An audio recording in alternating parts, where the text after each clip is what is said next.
Guys, एक बार फिर से स्वागत है मेरे चैनल पे।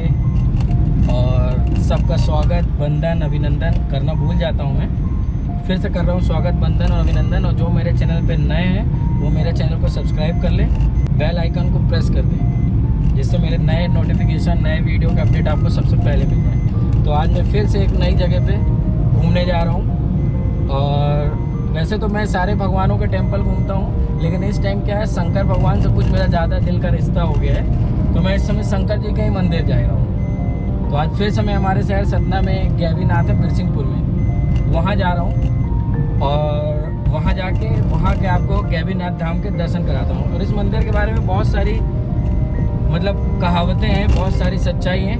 वो मैं आपको बाद में बता दूँगा, वीडियो के लास्ट में बता दूँगा, मिड में भी बता दूँगा क्या हुआ था, कैसा इतिहास क्या था मंदिर का। तब तक के लिए वीडियो को पूरा देखिएगा और वीडियो को लाइक कीजिएगा, शेयर कीजिएगा और वीडियो को एंजॉय कीजिएगा।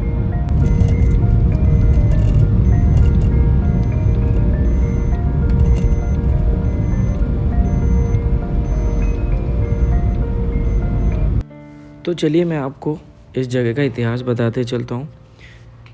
त्रेता युग में इस जगह का नाम बिरसिंहपुर की जगह देवपुर था। यहाँ के प्रतापी राजा वीर सिंह थे, जो बहुत बड़े शंकर जी के भक्त थे।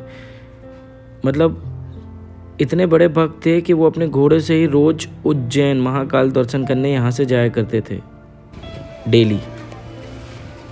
तो जैसे जैसे वक्त बीतता गया, उनकी उम्र होती गई, वो उज्जैन जाने में असमर्थ होने लगे, बूढ़े हो गए। तो उन्होंने लास्ट टाइम जाके शंकर भगवान से प्रार्थना की कि प्रभु, अब मंदिर आए हैं तो प्रसाद लेना तो बनता है, तो चलिए प्रसाद ले लेते हैं। और आप लोग आइएगा तो इन्हीं अंकल के यहाँ से प्रसाद लीजिएगा और मेरे वीडियो का प्रेफरेंस दे दीजिएगा, तो कुछ डिस्काउंट दे देंगे आपको। तो राजा ने शंकर जी से प्रार्थना की कि प्रभु, अब मैं उज्जैन आने में असमर्थ होने लगा हूँ, तो कुछ ऐसा प्रबंध कीजिए कि मैं आपके दर्शन अपने गांव में, ग्राम में ही कर सकूँ। उसकी भक्ति से प्रसन्न हुए शंकर जी और उसे स्वप्न आया राजा को कि वो उसके गांव में आ रहे हैं। वक्त बीतता गया तो शंकर जी उसी ग्राम में गैवी नामक युवक के घर के चूल्हे से निकलने की कोशिश कर रहे थे। बट उन गैवी की माँ उसे पत्थर समझ के बार बार मूसल से दबा देती। एक दिन फिर राजा को सपना आता है। सपने में शंकर जी आते हैं और बोलते हैं कि मैं गैवी नामक युवक के घर से निकल रहा हूँ, बट गैवी की माँ मुझे निकलने नहीं दे रही हैं। तो जैसे दूसरे दिन सुबह होती है, राजा गैवी के घर जाते हैं और जो भी एक स्वप्न होता है गैवी को बताते हैं। और गैवी सपने सुन के अपने आप को बहुत भाग्यशाली समझता है और वो उस जगह पे जाते हैं, चूल्हे पे जहाँ से वो निकलते हैं। फिर उस जगह पे राजा इस मंदिर का निर्माण कराते हैं, राजा वीर सिंह, इस मंदिर का, गैवीनाथ का। और शंकर जी के आशीर्वाद से इस मंदिर का नाम भी गैवीनाथ नाम रखा गया। आपको बता दूं कि ये दुनिया का पहला ऐसा मंदिर है जहाँ खंडित मूर्ति की आरती होती है, पूजा होती है। क्योंकि हमारे हिंदू धर्म में कोई भी मूर्ति अगर टूट जाती है, खंडित हो जाती है, तो उसे गंगा या पवित्र नदियों में विसर्जित कर दिया जाता है। बट ये शंकर जी की एक ऐसी शिवलिंग है जो खंडित होने के बावजूद इसे पूजा जाता है, इसकी आरती होती है। और इस शिवलिंग का इतिहास पद्म पुराण के पाताल खंड में वर्णन किया गया है। इस शिवलिंग का आज से 317 साल पहले या 1703 में यह मंदिर भी मुस्लिम आक्रांताओं का शिकार हुआ। मुगल शासक औरंगजेब इस मंदिर को भी तोड़ने आए।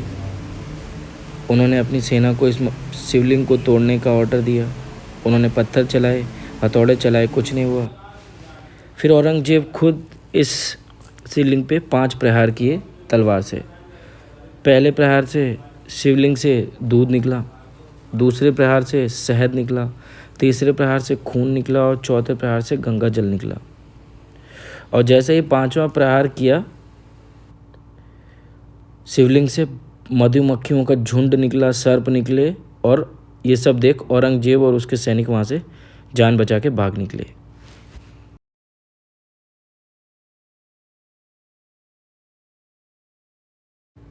ऐसा लोगों की धारणा है कि मनोकामना पूर्ण होने के बाद शंकर भगवान की और पार्वती माता की गांठ जुड़वाई जाती है। किसी भी चुनरी या किसी भी माध्यम से, रस्सी के माध्यम से लोग अपनी मनोकामना पूर्ण होने के बाद माता और भोलेनाथ की गांठ जुड़वाते हैं और ब्राह्मण भोज वगैरह भी कराते हैं यहाँ पे। और इस मंदिर को आप छोटे महाकाल भी कह सकते हैं। इतिहास में ये मंदिर छोटा महाकाल नाम से ही जाना जाता है। और यहाँ के लोगों की ऐसी धारणा है कि 4 धाम यात्रा तभी मानी जाती है, पूर्ण की होती है या पूर्ण मानी जाती है, जब तक चारों धाम का जल गैवीनाथ धाम के शिवलिंग पे ना चढ़ाया जाए। तब तक 4 धाम की यात्रा यहाँ के लोकल लोग मानते हैं कि पूर्ण नहीं मानी जाती। गैवीनाथ धाम कलयुग में मनोकामना पूर्ण करने वाले बाबा हैं। तो दोस्तों, इतना ही था इस मंदिर का इतिहास जो मुझे पता था। अगर आपको अच्छा लगा हो तो वीडियो को लाइक कीजिएगा, शेयर कीजिएगा, सब्सक्राइब कीजिएगा चैनल को अगर सब्सक्राइब नहीं किया हो, और बेल आइकन को प्रेस कर दीजिएगा। मेरे नए ब्लॉग्स के नोटिफिकेशन सबसे पहले आपको मिल जाएंगे। चलिए, तब तक स्वस्थ रहिए, मस्त रहिए जैसे मैं रहता हूँ, और मिलते हैं मेरे अगले ब्लॉग पे। तब तक के लिए जय महाकाल।